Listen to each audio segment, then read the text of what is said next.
Hello friends, welcome to my channel. तो देख लेते हैं सती प्रथा। तो सती प्रथा जो था बहुत ही कुप्रथा था हमारे समाज में। एक कुप्रथा के रूप में था और रूढ़िवादी विचारधाराओं से जकड़ा हुआ था सती प्रथा।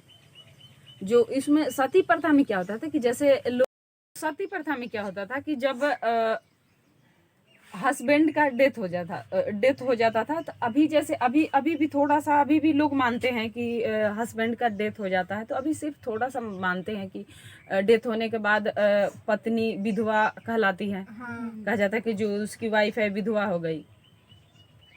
थोड़ा सा हे दृष्टि से भी देखते हैं। अब ज्यादा लोग नहीं है लेकिन कुछ लोग हैं, उसमें ज्यादा लोग स्त्री हैं, ज्यादा लोग इसमें फीमेल आगे हैं।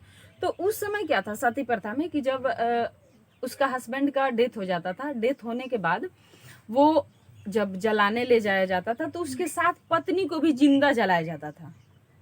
अब जिंदा पत्नी को जलाया जाता था। अब जिंदा पत्नी, बताओ किसी को जिंदा जलाने पे कितना दर्द होगा। हम लोग का थोड़ा सा हाथ जल जाता है तो क्या फील होता है पता है ना। और उसको जिंदा जलाया जाता था। और अब जिंदा जलाने पे तो कोई भी जहाँ जलाया जाता था लकड़ी वकड़ी जो एक इकट्ठा किया जाता है वहाँ से, इसको क्या कहा जाता है पता नहीं, जो भी कहा जाता है लकड़ी उकड़ी जो एक जगह साजा जाता है तो वहाँ से वो जब जलाने के लिए उस पर डाला रखा जाता था तो वो भाग जाती थी। तो उसके साथ पहले जब घर से जाती थी तो पूरा एकदम बैंड बाजा के साथ ले जाया जाता था उसको। बैंड बाजा नगाड़ा एकदम बजाकर एक हाथ में आईना दिया जाता था, एक हाथ में नारियल, और उसको ले जाया जाता था। तुम लोग के सिलेबस में भी ये है, आगे आएगा। तो फिर उसके बाद ले जाकर और क्या कहते, हाँ, पूरा ढोल नगाड़े के साथ ले जाया जाता जलाने के लिए। और वहाँ पे जब उस पर डाला जाता था उसको, उस लकड़ी को जो साजा रहता था जलाने के लिए, लकड़ी इकट्ठा किया रहता था, उस पर जिंदा स्त्री को डालने पे वो तो चिल्लाएगी, चीखेगी। और जब चीखेगी तो उस समय और ढोल जो नगाड़े बजाते थे और तेज कर देते थे आवाज, ताकि उसका चीख कभी सुनाई ना दे। ये हाल था उस समय। और इतना घी, वो जलने वाला जो पदार्थ घी वो डाला जाता था, इतना धुआं और लकड़ी, मतलब पूरा कि वो जल कर बचे नहीं, है ना। वो जैसे जल रही है तो वो कभी बचे नहीं, इतना घी वो डाला जाता था कि वो पूरी जल जाए। अगर बाय चांस, ये हाल था सती प्रथा का, 18वीं शताब्दी के उत्तरार्ध का ये बात है। उसके बाद अगर वो लेडीज नहीं जली या नहीं गई तो उसको समाज में जीने नहीं देता था लोग, इतने हे दृष्टि से देखता था। उसके बाद फिर क्या कहते हैं, उसका कोई वैल्यू ही नहीं देता था।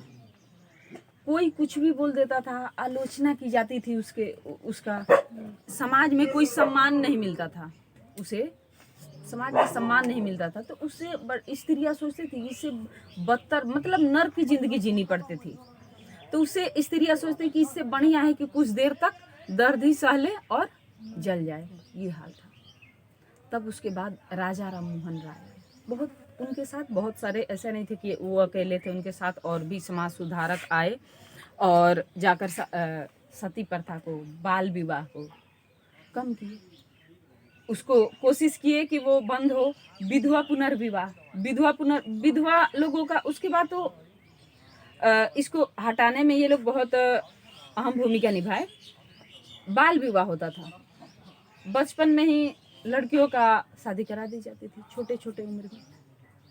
उसके बाद फिर ये विधवा पुनर्विवाह नहीं था, जो स्त्रियां विधवा हो जाती थी, जिसके हस्बैंड का डेथ हो गया तो उसका फिर से समाज में, सोसाइटी में शादी नहीं होती थी, उसका फिर उसे भी लोग हे दृष्टि से देखते थे। तो ये धीरे धीरे बहुत, ये जो परंपरा थी रूढ़िवादी विचार लोगों का, तो ये बहुत दिन तक चला ऐसे, बहुत दिन तक। उसके बाद हटने में भी बहुत दिन लगे, बहुत दिन लगे। आज हम लोग कह रहे हैं कि विधवा पुनर्विवाह हो रहा है, सती प्रथा नहीं था। सिर्फ पढ़कर हम लोग को लगता है कि बाप इतना भयावह था। सोचो कि जो झेल रहा होगा, वो स्त्रियां जो झेल रही होगी उस समय, उस पर क्या गुजरता है। तो बहुत ही भयावह ये सब कुप्रथा है। अभी दहेज प्रथा है, अभी दहेज प्रथा है। देखो कि दहेज प्रथा में बिल्कुल इतना आप दाम लग जाता है। हाँ, मेरे लड़के का इतना डिमांड है, इतना दाम लग तो नौकरी लग गया है, इतना दाम दीजिए ना तो चाहिए। उसमें भी लोग क्या कहते हैं, उस हाउ तो आया था, इतना लगा कर दाम गया है। वो तो 8 लाख दे रहा था, 12 लाख आप दीजिए तब करेंगे। एकदम दाम लग रहा है ना। तो यहाँ देखो, अगर वहाँ डिमांड ये लोग कर रहा है दहेज प्रथा का, तो ये भी एक कुप्रथा के रूप में अभी हम लोग के सामने है। तो इसके पीछे ये कारण है कि लोग लड़कियों को आर्थिक जो स्थिति होती है उससे मार देते हैं। तुम यहाँ मत जाओ, वहाँ कोई रोजगार मत करो, वहाँ पढ़ने मत जाओ, तो वो अपने सेल्फ डिपेंड हो पाएगी? नहीं हो पाएगी। खुद कुछ करेगी तभी तो सेल्फ डिपेंड होगी, अपने पे निर्भर रहेगी। तो दूसरों पे जब निर्भर रहेगी तो फिर वैल्यू तो कम है, वैल्यू कम रहेगा ही, और फिर वो लोग पैसा लेंगे ही। यहाँ पे ये कारण हो जाता है।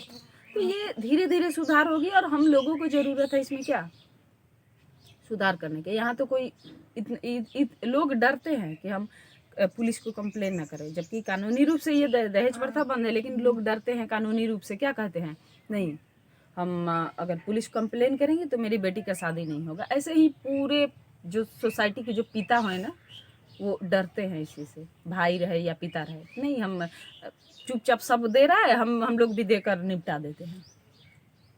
यही होता है समाज अभी भी।